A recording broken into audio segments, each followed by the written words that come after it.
ملګرو سلام، ښې چارې په دې هیله چې روغ جوړ خوشحال به وئ. نیک محمد ویال یم. ستاسو د غوښتنو سره سم مې دا ځل داسې وپټېله چې یوه ویډیو در سره شریکه کړم چې په پایله کې تاسو وکولی شئ خپله هغه انیمیشن چې په اډوب افټر افیکټ کې مو جوړ کړی دی، لاور ترد مو جوړ کړی دی او غواړئ دغه لاور ترد د اډوب افټر افیکټ نه اډوب پریمیر ته کنورت کړئ چې بیا په هغه ځای کې په اسانه ډول اسانه توګه وکاروئ او ټیکسټ او بیکګراوند یې وکولی شئ بدل کړئ. نو کوم انیمیشن یا لاور ترد چې ما درته جوړ کړی دی اوس دلته درته ښیم. دغه لاور ترد په پلان کې لرو چې جوړ یې کړو.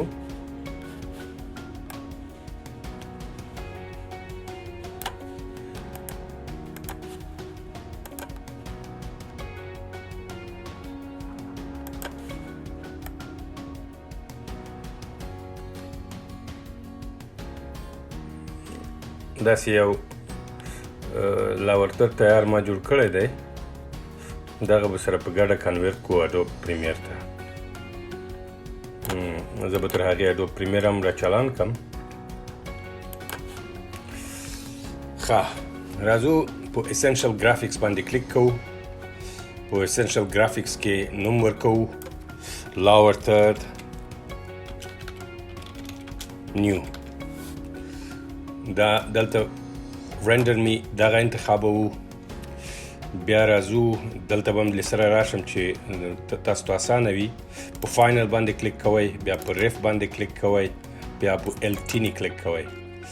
راغلو اصلي فایلونو ته، انیمیشن اصلي برخې ته. دلته راځو دا ټکسټ چې دی سرلیک چې دی په دې باندې کلیک کوو. بیا په ټکسټ باندې بیا سورس چې دی سورس ټکسټ دلته راکش کوو، اچوو یې، ورلیکو، نوم ورکوو مین ټکسټ او په پراپرټیز کې درې واړه انتخابوو. اوکې وایو.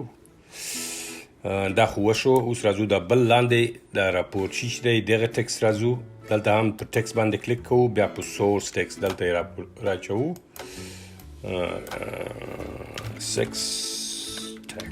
سیکنډ ټکسټ په پراپرټیز باندې دلته کلیک وکړو، که نه یې وکړو تیار شوي دي درې واړه. ښه، راځو ټکسټ خو وشو. دا مو د پراپرټیز کې مو دا درې واړه ځکه انتخاب کړل چې بیا فونټ او سټایل او سایز په اډوب پریمیر کې تاسو وکولی شئ ایډیټ کړئ. ښه، را به شو اوس د رنګ ته. دا باکس چې دی په دې باندې کلیک کوو، O4 چې دی په کانټنټس نه کلیک کوو، ریکټنګل باندې کلیک کوو، وبخښئ افیکټ باندې کلیک کوو ځکه موږ په دا رنګونه چې دي په افیکټونو مو ورکړي دي. درې دانې دلته پروسیټس انتخاب کوو، استعمالوو، دغه به راواخلو. ګریډینټ چې دی دغه راغلو. سټارټ کالر دا راوړو، سټارټ کالر به وي او اینډ کالر دا هم دلته اچوو. سمه ده. نو رنګونه هم کار یې وشو. موږ بیا کولی شو رنګ بدل کړو، که نه د مثال په ډول داسې جوړ کړو چې رنګ یې بدل شي. که وینئ رنګ سور شو، که نه د پاس برخه سره شوه. اوس کنټرول زد وایم، بیرته همغه رنګ بیرته راګرځوم. اوس به داسې وکړو، یو کار به بل هم وکړو چې کار یې په مخ مکمل خلاص شي.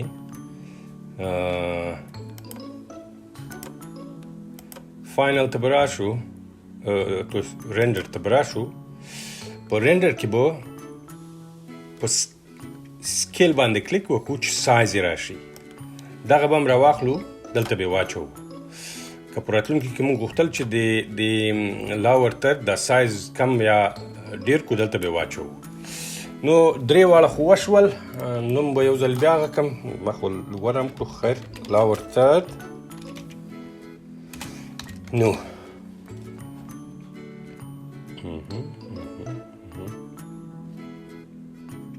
ښه کار وشو خلاص شو اوس به یې ایکسپورټ کو اوکې فولډر مو ورته انتخاب کړو چې کوم ځای کې غواړئ ځای په ځای کړئ سیو ویئ دلته هم هماغه فولډر چې هلته دی لاور ترد ورته انتخاب کړئ هماغه فولډر کې سیو کړئ اوکې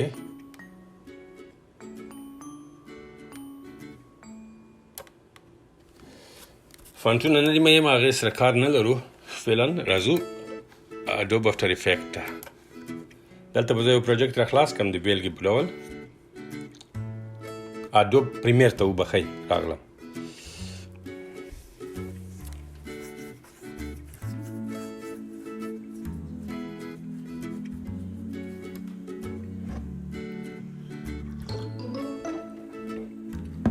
اوس به دلته په ګرافیکس باندې کلیک وکړو بیا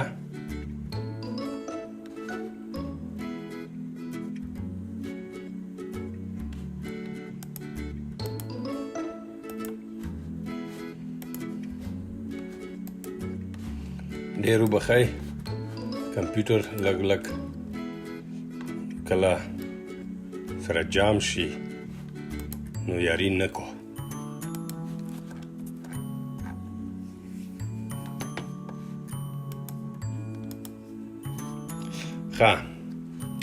دلته به دا پلس چې دی په دې باندې کلیک کوئ انسټال موشن ګرافیکس ټمپلیټ په دې باندې کلیک کوو راځو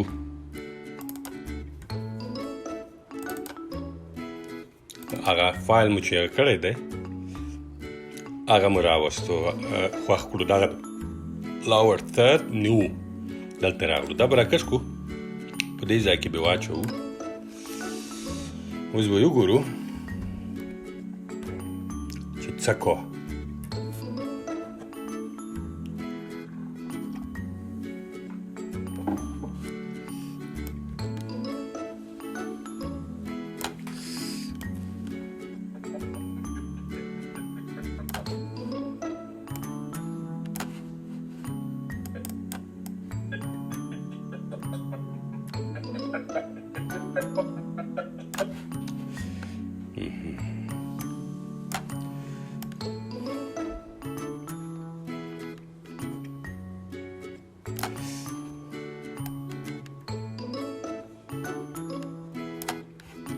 زموږ لاور ترد دغه دی دلته به راشو یو ځلې به یې وګورو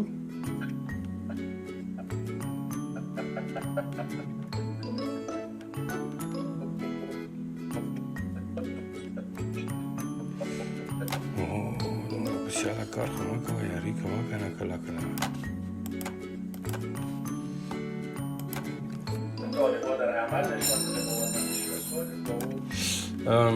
یو کار دی که نه که په راتلونکي مو غوښتل چې د بکګراوند نه وي د بکګراوند نه ډیلیټ کړئ که نه چې بیا په راتلونکي کې تاسو ته ستونزه پیدا نه شي یو ځل به بیا هغه کړم ځکه هلته بکګراوند راځي په سپین هغه باندې ښه نه ښکاري یعنې عکس نه ښکاري که نه دغه ویډیو نه ښکاري نو داسې به وکړو د بکګراوند به لرې کړو بکګراوند به لرې کړو اوکې دا هم نه دی په کار بیا به راشو ګرافیکس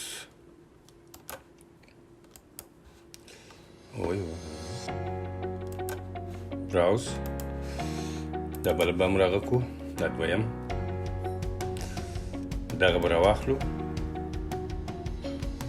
دلته به یې واچوو دا لاندې به ډیلیټ کړو ښه اوس به یې داسې کړو چې سکیل سایز به یې کړو چې فریم سایز به یې کړو چې ښه وښکاري صحیح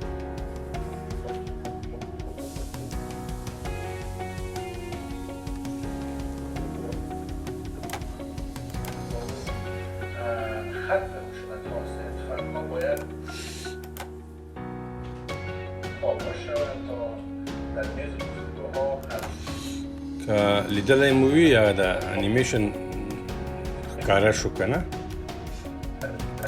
تاسو اوس کولی شئ دلته ټکس بدل کړئ فنټ یې بدل کړئ همدا ډول دلته ټکس بدل کړئ د دویم ټکس او فنټ او سایز ټول شیان بدل کړي. همدا ډول رنګونه هم دلته شته او سکیل سایز هم کوچنی او وړوکی کوي که نه. بس په دې هیله چې ویډیو به مو خوښه شوې وي او جالبه به درته تمامه شي. مننه.